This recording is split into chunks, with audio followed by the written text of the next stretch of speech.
Assalamualaikum warahmatullahi wabarakatuh. Halo Sobat Parlemen dimanapun Anda berada. Selamat datang di RPM Ruang Parlemen Menyapa.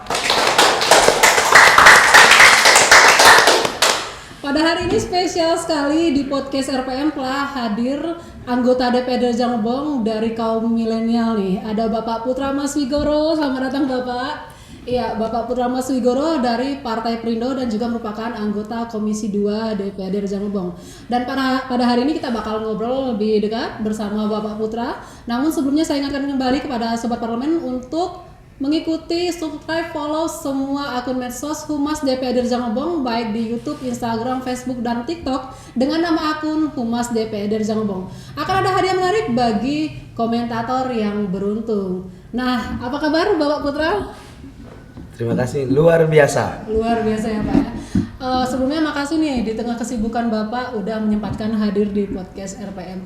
Sebenarnya banyak nih anak-anak muda yang kagum banget nih sama Bapak. Di antara sekian banyak anggota DPRD, Bapak termasuk yang mudanya lah dari beberapa anggota DPRD gitu. Itu gimana sih Pak tipsnya buat anak muda khususnya di Jangebong yang baru mau jadi anggota DPRD, mau ngikutin jejak Bapak istilahnya tuh Pak?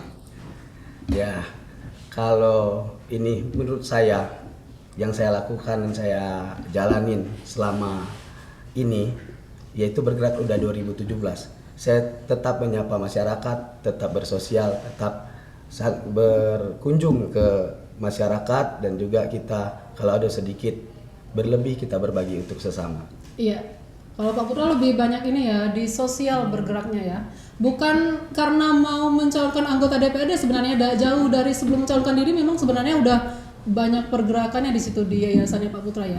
Ya 2017 saya sudah mulai bertakjil setiap di bulan puasa saya bertakjil ke masjid-masjid yang ada di Jangebong ini. Nah itu yang menarik Pak, karena kan kita tahu nih ini agak sensitif ya, Bapak Putra kan non Muslim, tapi kita lihat Pak Putra lebih banyak bergerak untuk membantu masyarakat mayoritas ya kegiatan umat muslim. Salah satunya kami lihat kemarin Bapak ada membantu untuk pembangunan pesantren. Itu ceritanya gimana nih Pak? Ya kalau pada prinsipnya menurut saya kita semua itu sama. Iya. Yang bedakan itu hanya takwa. In akramakum in Allah atqakum. Yang bedakan itu takwa kita pada Tuhan Yang Maha Kuasa.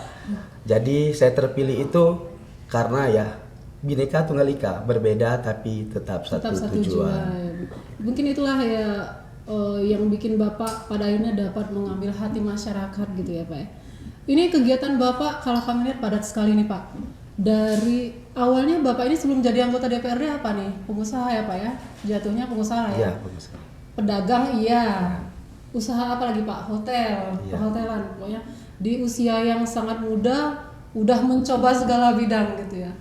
Itu kalau kita nilai Pak Putra ini cukup berani orang yang mengambil resiko Pak. Terus Bapak dari berwira swasta tiba-tiba loncat ke politik, ini kok bisa Pak? Apa sih yang melatar belakangi Bapak mau terjun ke politik? Karena tujuan hidup saya untuk menyenangkan orang banyak. Itu saya mencoba menyalurkan melewat kursi DPRD ini. Karena kalau kita pedagang aja kan agak susah untuk kita bersosial ke masyarakat. Kalau dengan ada di lembaga ini ya lebih jalan untuk bersosial itu lebih memadai menurut saya. Dan juga tentunya membuat kebijakan lah ya untuk membantu masyarakat. Organisasinya banyak sekali ya Pak yang Bapak kalau nggak salah jadi ketua Persatuan Masyarakat Tionghoa juga. Terus apa lagi nih Pak? Ketua ASKAP sepak bola. Sepak bola. Terus burung berkicau. Burung berkicau banyak. Itu bagi waktunya gimana tuh Pak? Ya kan kita ada tim. Kalau kita nggak bisa bergerak sendiri, tim yang bergerak. Karena saya udah bergerak ini udah lumayan lama, bukan baru. Jadi udah terorganisasi lah, bagian per bagian, step per step sudah di ini semua. Udah termanage dengan baik ya Pak ya. Ini ada pusatnya kalau nggak salah PMW Center atau apa? PMW Media. PMW Media ya Pak ya. Jadi semua kegiatan sosial di sana. Kita juga pernah dengar Bapak ada program untuk membersihkan rumah ibadah kalau nggak salah ya Pak ya. Ya itu program yang sebentar lagi kita launching. Karena dari sekian banyak program pembersih rumah ibadah, masjid, musola dan gereja itu lagi kami persiapkan. Mungkin kurang lebih 3 bulan lagi lah. Jadi kita rencananya programnya itu gimana Pak? Apakah rutin setiap bulan atau gimana? Itu kami adakan mungkin setiap Jumat. Kan ada Jumat berbagi, palingan dibagi per bulan itu ada 4 minggu ya. Minggu pertama kami berbagi ke panti asuhan, minggu kedua kami berbagi ke kaum duafa, minggu ketiga mungkin kami membersih rumah ibadah, dan keempat kembali lagi ke awal lagi. Berarti kalau untuk kegiatan pembersihan rumah ibadah 1 bulan sekali jatuhnya. Iya. Jatuhnya itu untuk juga mengajak masyarakat untuk giat juga ya kembali ke rumah ibadah gitu ya. Ya. Padahal gini loh Pak, ini agak sensitif sih Pak ya, kita tanya dulu. Bapak kan dari sisi etnis dan juga agama, Bapak termasuk yang minoritas. Dari beberapa periode anggota DPRD ini, kalau sepengetahuan saya, baru kali ini ada yang berhasil dari sisi minoritas yang berhasil masuk ke parlemen Pak. Gimana sih Pak caranya Bapak bisa merebut hati masyarakat sehingga Bapak bisa dapat kursi di DPR Pak? Ya, saya menganggap semua agama itu sama. Ya, takwa kita pada Tuhan tadi. Betul. Dan juga keyakinan kita, baik hati, murah, dan akhirnya murah rezeki dari baik hati tersebut. Ya, dan juga di suku Tionghoa ataupun Padang, Rejang itu sama semua. Kalau kita bisa mengayomi, insya Allah pasti kita disukai oleh rekan-rekan dan masyarakat Rejang Lebong ini. Kalau niat yang baik itu pasti terlaksana ya dengan keyakinan. Nama malu biniat insya Allah terjadi. Ini kayaknya Pak Putra lebih hafal ini daripada saya sebenarnya.